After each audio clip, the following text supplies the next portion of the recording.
Hey everybody, you're listening to Second Round Steals as we go through our 2015-2016 NBA team previews. Be sure to check out the rest of our previews, and don't forget to stay tuned with us for regular updates throughout the season.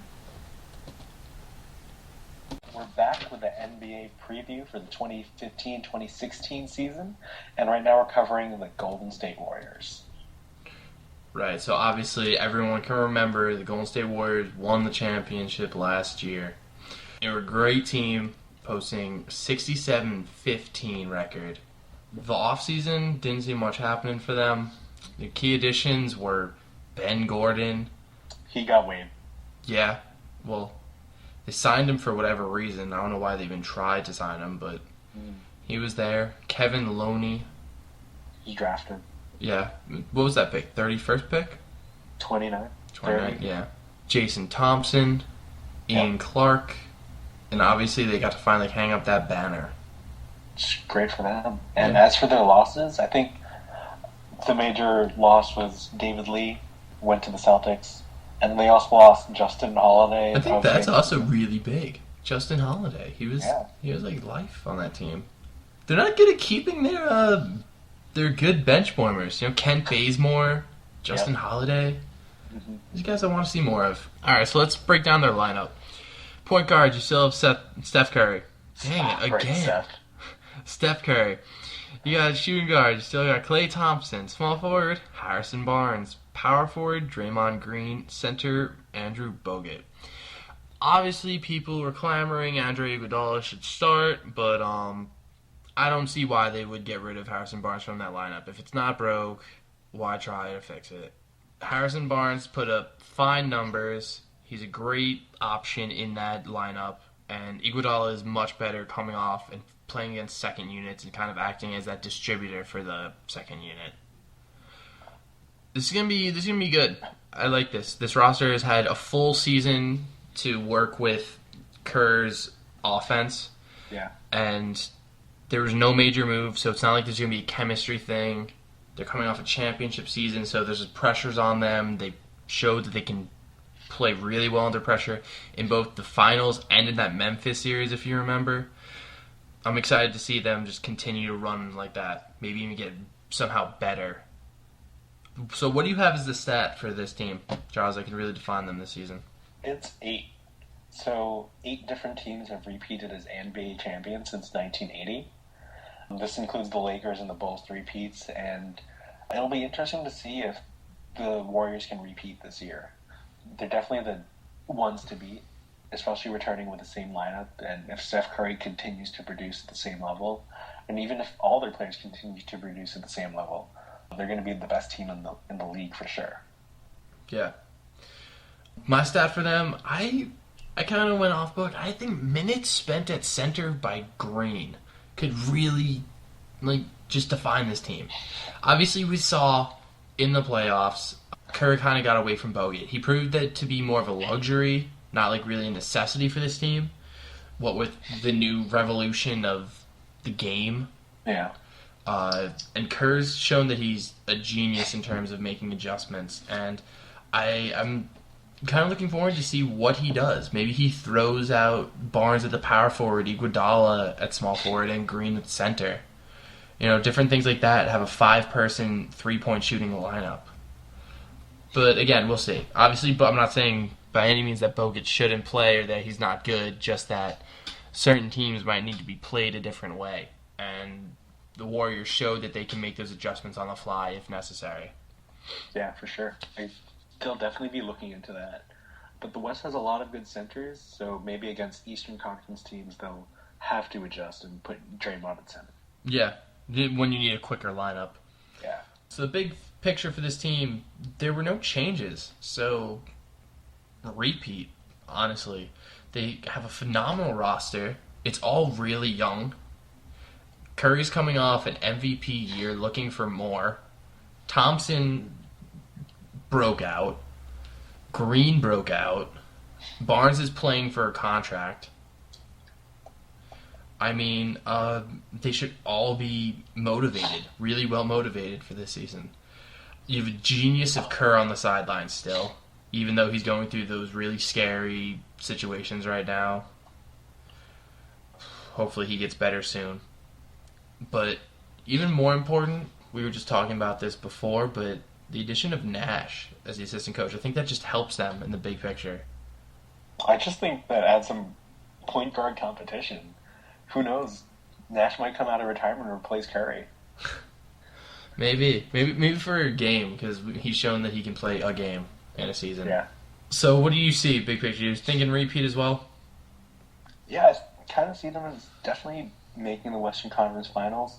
Definitely, and they have a chance at repeating this year, but with them being the top dog and with some improved Western Conference teams, especially with the Clippers and the Spurs, and even the Rockets to an extent, the Warriors definitely have some more competition than last year, and maybe the league isn't as injury-ridden this year, but Curry might have another chance at repeating as MVP, and just having the lineup being so flexible like you were mentioning before, just having the ability to play like 3 or 4 different guys with different skill sets at the same position is definitely a really huge advantage for them. And playing at the speed they do and playing how efficiently and how beautiful they play the game, it's going to be really exciting to watch the Warriors this season and see if they're able to repeat or maybe even three-peat next year.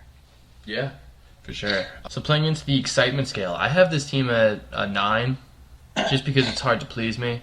They don't do anything wrong. You know, they're a championship team. They're always going to be fun to watch. Curry's amazing handles, and the shootouts between him and Thompson are going to be a lot of fun to watch. I don't know. I guess it's just like they're not a perfect excitement just because I expect them to be awesome. So I don't know. I don't know what it is with me, but I think that's just a me issue. Yeah. I have them at a 10. They're definitely the most exciting team in the league. Like you were saying, Curry is ridiculous. I think the way to describe him is creative. He's almost like a magician in the way he can find ways on the court to get a shot off or to find other players. And then you have Klay Thompson, too, who's probably the best second option in the league. And then there's Draymond Green, who's probably one of the most annoying players in the game.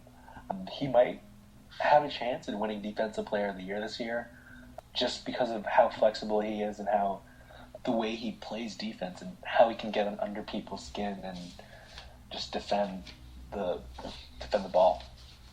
And Steve Kerr as well. Like, seeing him get technical fouls and get fired up, he just adds even more to how much I'd want to watch this team.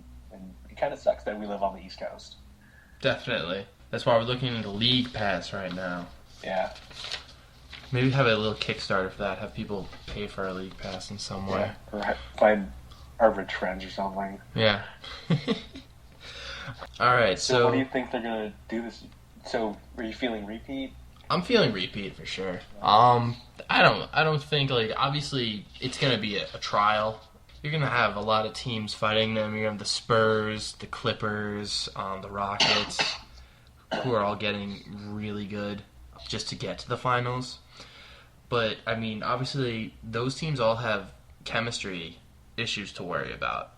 Mm-hmm. You know, the Spurs, their new big guy, he hasn't really had a chance to fit in completely yet, you know? It's going to take some time.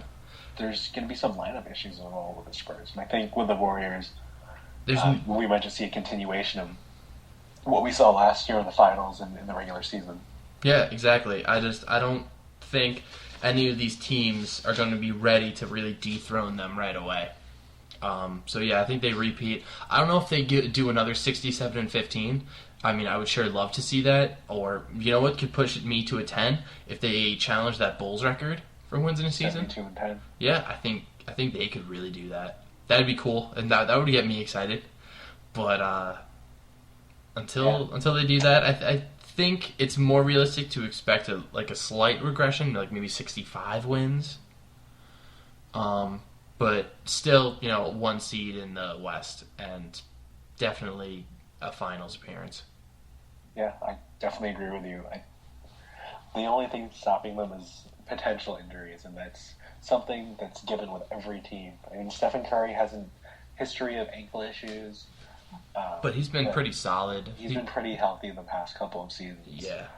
And aside from that, Bogut might be out, but there's always Green to replace him. Or Ezeli. Even Ezeli showed he's kind of he's playing well. Yeah. One thing that hurts them before we move on to our social media stalker. They got rid of Lee, and I understand they got rid of Lee because his contract was so huge and they weren't even playing him, but he turned that series around in the finals. Yeah, they wouldn't have won without David Lee. They were dead in the water in that game, in, what was it, Game 3? And Lee came in and just turned it all around, assisted on a couple plays, and then scored a bunch of the other ones. Like, I don't see why they would get rid of him. I mean, I guess it's out of respect for him, and I guess it's a money issue as well. Maybe. I feel like they're I guess the respect thing, yeah, that works in my mind as an excuse, just so he can start somewhere else. I mean, Jason Thompson's he's probably half of what David Lee can provide, but he probably won't be as big of a defensive liability as Lee, and might mesh better with the team because he's a little bit more athletic and he's kind of long as well. Yeah. I guess we'll see. I don't know, that was just something that bothered me when I saw that they sent Lee to the Celtics. Yeah. So yeah, I guess then moving on to social media. Like we were mentioning before, Steve Nash is now in player development. This team just got instantly more likable. Steve Nash might be the best point guard on the team, but who knows? Seeing shooting contests between Nash and Curry might be pretty exciting to see in practice. Not even Nash and Curry, Nash, Curry, and Kerr. Yeah, and don't forget Clay as well. That's true.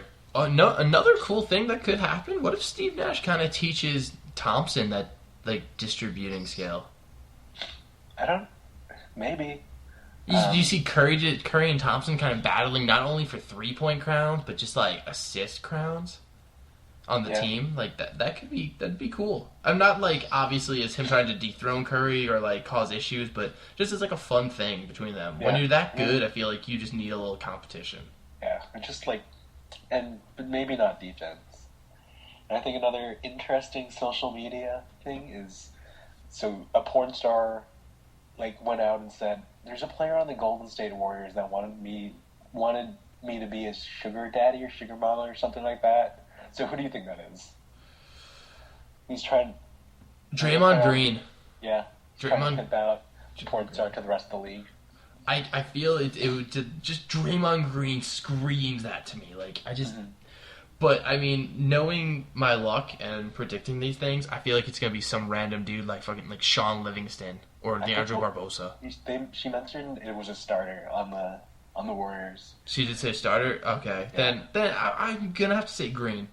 But again, it's probably gonna be Bogut, somebody you least expect. I don't know. My money's on Green though. Yeah, I mean, that might be the only drama coming out of Warriors World this year. Yeah, well, drama, come on. He's just trying to hook his bros up with some nice ladies. Some nice ladies. Yeah. I guess we'll see if it comes out more that Steph Curry. That would be huge. Because Steph's been married for... Steph's married, and there's the whole Riley Curry. Yeah, exactly. But that's what I mean. Could you imagine if it was Steph was the one? I don't know. That would be heartbreaking. That could be something that could derail the team. The Riley Curry bandwagon is too strong, and I don't think it's Steph Curry. I know. I don't think it is. I think he loves his wife way too much and his whole family. But I'm just saying, if we're trying to call something that could derail this team, I feel like that drama would do it. Yeah. All right. Do you have anything else to add? I'm just looking forward to the season with the Warriors and maybe seeing some records broken, some MVPs, and maybe even a Defensive Player of the Year. Yeah, definitely. If they could win all of them, Coach of the Year, MVP, Defensive Player, maybe even get a Sixth Man of the Year. Have someone step up there. Yeah, let's just see them be the team to win all of the awards. Get Clay, Draymond, and Steph on the all-defensive team, Bogut. Get all of it. Just get everyone an award. I think that's what they should shoot for now. All right, then. I guess that's it for this team. We'll see you guys next time. Later. Hey, thanks for listening to Second Round Steals. our NBA podcast. Please be sure to check out the rest of our 2015-2016 NBA team previews, and stay tuned. We're going to have a lot of different podcasts, probably weekly, and we'll be there every step of the way covering all the drama, great games, great plays, and highlights of the NBA season.